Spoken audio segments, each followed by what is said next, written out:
que nós vamos recapitular aqui é a glândula parótida, né? E neste momento nós vamos relembrarmos a situação que esta glândula apresenta. Importante mencionar que a parótida é a glândula salivar nossa de maior dimensão, com uma secreção predominantemente serosa, e ela estará localizada sobre a face lateral e posterior do ramo da mandíbula, como vocês podem observar por esta imagem dissecada de um cadáver. Repare, então, a situação pré-auricular. Nós veremos, né, que a glândula parótida apresenta uma interessante relação também com o nosso músculo masseter, posicionado, então, sobre essa face também lateral do nosso ramo da mandíbula. E quando a gente pensa em parótida, é importante reconhecer algumas relações anatômicas muito importantes, né, de estruturas nobres que vão atravessá-la, na verdade, profundamente.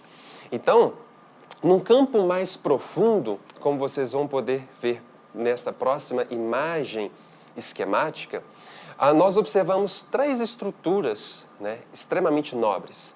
Nós temos a artéria carótida externa, né, numa situação mais medializada, isto é, num campo mais profundo.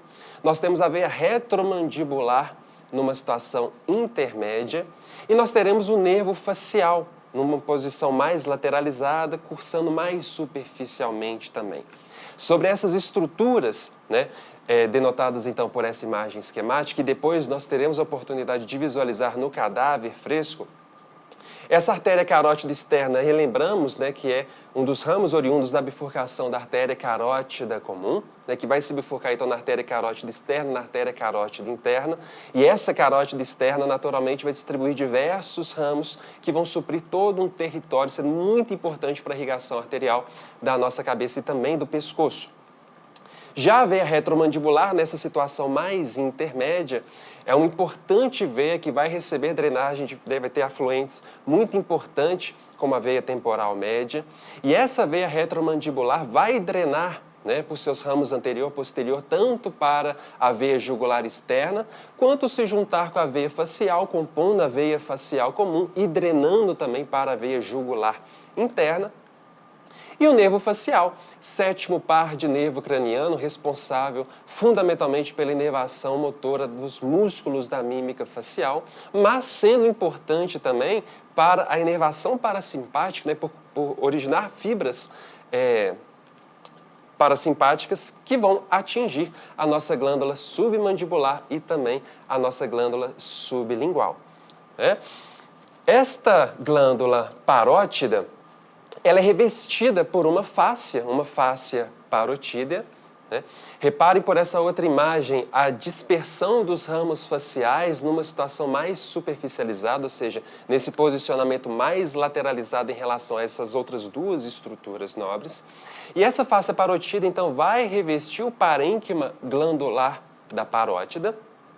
E relativamente a parótida apresenta-se assim, pensando na estratigrafia da nossa face, numa posição relativamente superficializada quando a gente compara com as outras glândulas, né? Tanto a glândula submandibular quanto a glândula sublingual, tendo em vista que a glândula submandibular, veremos, ela encontra-se protegida pelo corpo da mandíbula e a sublingual encontra-se ainda no plano ainda mais profundo, né, sobre o nosso músculo milioideo.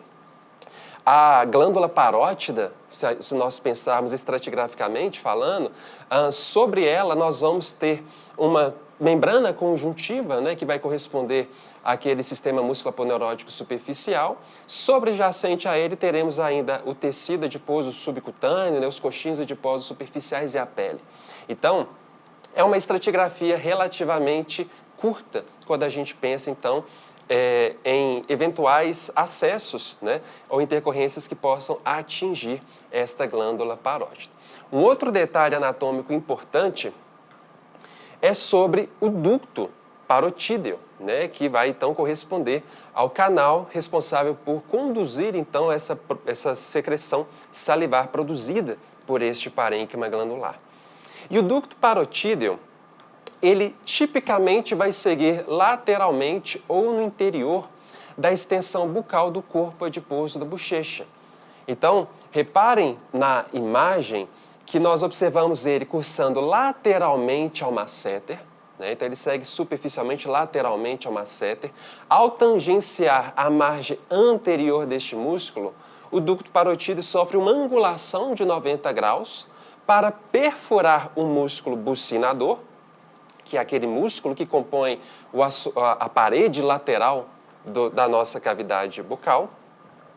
E, por fim, vai se abrir no vestíbulo da boca, né, através da papila do ducto parotídeo. Então, uma importante referência anatômica pela qual a gente consegue precisar exatamente a desembocadura do ducto parotídeo, que vai coincidir ao nível do segundo molar superior. E outro detalhe anatômico interessante de recapitularmos, né, é que quando a gente pensa nas referências do músculo masseter e do músculo bucinador, entre estes músculos se configura o espaço bucal. E este espaço bucal é preenchido por um corpo adiposo, né? Ou seja, mais precisamente pela extensão bucal do corpo adiposo da bochecha, que, a bem da verdade, tem uma origem ali na região temporal, ou seja, corresponde a uma gordura profunda, né? Um corpo adiposo profundo.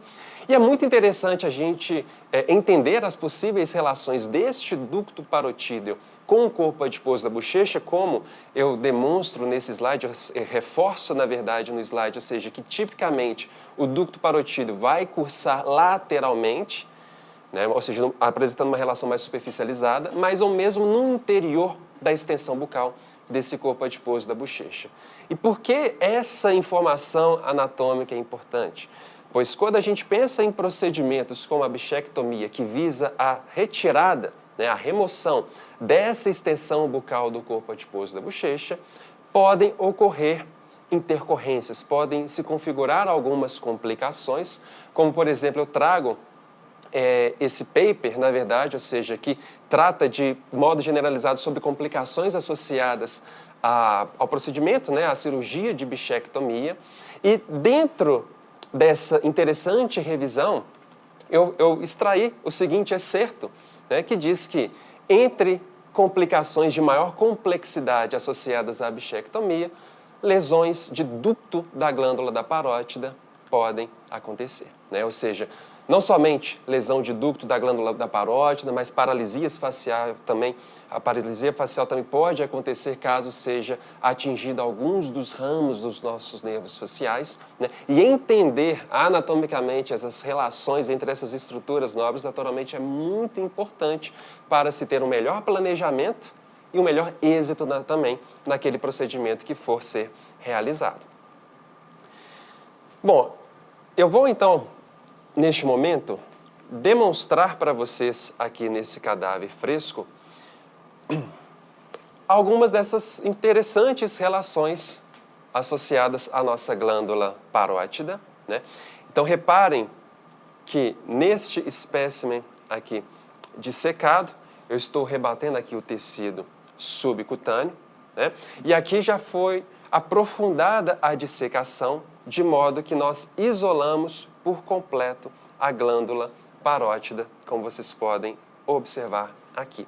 Tá? Reparem, então, naquela situação que eu caracterizei na introdução da aula, ou seja, a glândula parótida tem uma relação, uma localização pré-auricular e uma íntima relação com o nosso músculo masseter posicionado nessa face lateral e posterior do nosso ramo da mandíbula. Essa porção mais inferior da glândula da parótida, ou seja, a sua porção caudal, como eu mencionei também, vai coincidir aqui na altura do ângulo da mandíbula. Tá? E quando eu rebato aqui, ó, toda a glândula parótida em situação profunda, começa a observar, então, importantes estruturas nobres aqui associadas. De prontidão, eu já reconheço e já vejo a veia retromandibular. Tá? E nesse plano mais profundo, que eu vou pinçar agora para vocês verem, eu vou afastar aqui a veia retromandibular, que está naquela situação intermédia, e vou puxar esse componente arterial, que eu estou pinçando aqui, olha só, que corresponde à nossa artéria carótida externa. Lembrando, então, que a artéria carótida externa vai emitir os seus últimos ramos terminais dentro da parótida, né? Ou seja, correspondendo à nossa artéria maxilar e à artéria temporal superficial. Além disso, por essa dissecação, e agora eu só vou reposicionar a cabeça aqui, nós vamos conseguir observar de modo muito interessante a emergência do nosso nervo facial, que se dá através do forame estilomastoide. Então, reparem a emergência do nervo facial e vendo agora, né, por uma outra perspectiva, a parótida, eu vejo a dispersão e a distribuição dos ramos do nervo facial, que vão configurar na sequência, né, o tronco temporofacial e o tronco cérvico-facial, dos quais, então, vão emergir os ramos terminais que vão se distribuir, então, para todos os terços da nossa face, inervando, então, a musculatura do terço superior, terço médio e terço inferior, e também atingindo a região cervical, inervando o nosso músculo platisma. Aqui ainda, nós conseguimos observar a relação do ducto parotídeo, que é essa estrutura que eu vou pensar agora. Olha só, o ducto parotídeo, cursando superficialmente, ou seja, lateralmente sobre o nosso músculo masseter, como a gente pode observar aqui nesse plano de fundo, né? E esse ducto parotídeo, assim quando tangencia a margem anterior do masseter, vai sofrer essa angulação para perfurar o músculo bucinador e liberar então a secreção salivar ao nível do segundo molar superior. E como eu também mencionei, que a gente consegue observar aqui, entre o músculo bucinador, né, e o músculo masseter, nós vamos observar a gordura, né, ou seja, esse corpo adiposo da bochecha. Aqui então, a gente consegue ver a intrincada relação de importantes estruturas nessa nobre região da nossa face. Então, reparem aqui, toda essa extensão que eu estou pensando corresponde à extensão bucal do corpo adiposo da bochecha. E reparem na relação que o ducto da parótida vai apresentar com este corpo adiposo. Ainda, por este campo, nós conseguimos observar também, olha só, distribuição de nervos, né, de ramos terminais do nervo facial. Então, aqui nós vemos ramos, né, do ramo bucal, que vem justamente se distribuindo aqui ao nível do SMAS, né, ali nesse plano, ou seja, de um modo mais superficialmente, para atingir a musculatura facial perinasal e perioral.